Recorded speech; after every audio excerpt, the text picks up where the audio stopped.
Make a date with Rev Dr Ebenezer Markwei at 6 a.m. from Monday to Saturday on Graphic Online via Facebook and YouTube as he expounds on matters of faith. Graphic Online, truth and accuracy every day.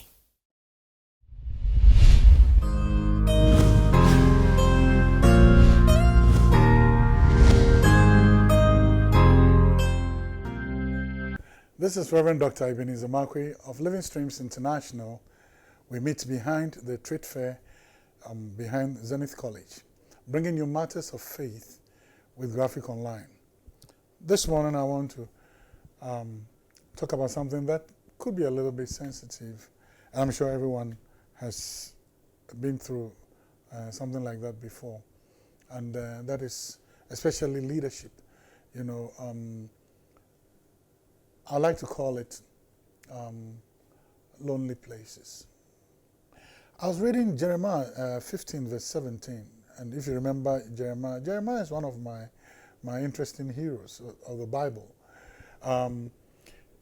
Jeremiah, God spoke to Jeremiah and told Jeremiah, hey, before you were in your mother's womb, I knew you and I called you. Wow, I wish a prophetic declaration I come like that, to me. Well, anyway, but that's a fact. Before we were in our mother's womb, he knew us. So we predate our mother and our dad's relationship, the beginning of the genesis of their relationship. That's what God is saying. So in Jeremiah 15:17, there is a very powerful thing there. And then Jeremiah made that statement, but immediately he made that statement. When I read it, I was like, wow, look at what he said. He said, in the course of his ministry, in the course of doing what God wants him to do, in the course of fulfilling his purpose here on this earth, he came to a place and he said, I sat alone. Oh, wow. I sat alone. He said at that particular junction of his life, he sat alone. And that means there was nobody else. So Jeremiah was saying, I sat alone. That means I didn't have company. Number 2, I didn't have encouragement. Number 3, I didn't have approval. Number 4, I didn't have applause. And number 5, I was down.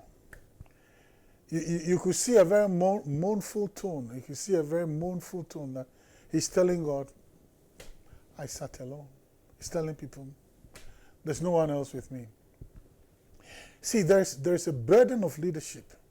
And there's a burden sometimes, in leadership, there are certain junctions you would come to where you would be alone. Now, I know you're going to have a problem with it because we all remember God said it is not good for any man to be alone. But I can tell you this, sometimes in our walk with God or in our walk with this thing, you come to junctions where there's no one you are going to talk to, there's going to be no encouragement, there's going to be no applause, there's going to be no comfort, there's going to be no company, and you are just going to be on your own. Now, it is very important what you do. Look at what Jeremiah is saying, I sat alone. So, what am I going to do with those times?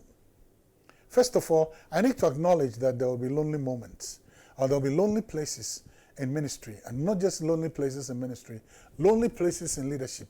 Not just lonely places in leadership, but sometimes lonely places in our walk of life.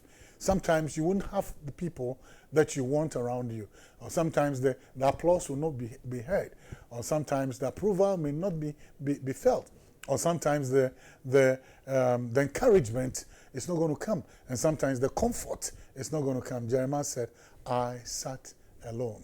So in life, you need to appreciate that there's going to be moments where you're going to be celebrated, moments where everybody's going to gather, moments where everybody's going to be jumping, and where you hear the applause loud, you hear the approval being shouted across from the housetops. You will hear all those other things.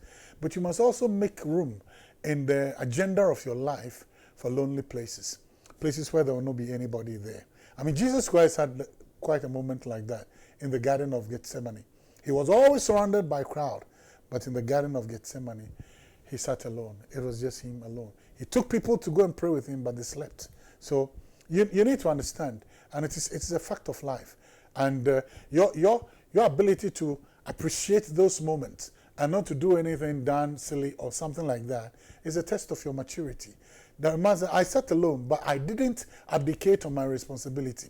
I sat alone, but I didn't run away from my duty.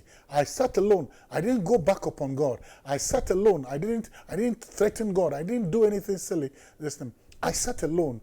It were moments of reflection, moments of deep thought, moments of intimacy with God and not with men. So learning how to appreciate your lonely places, learning how to sit in the solitary and say to yourself, even though I am alone, I am truthfully not alone because God is with me. Jeremiah said, I sat alone. What you do when you sit alone is a test of your maturity. See you the next time.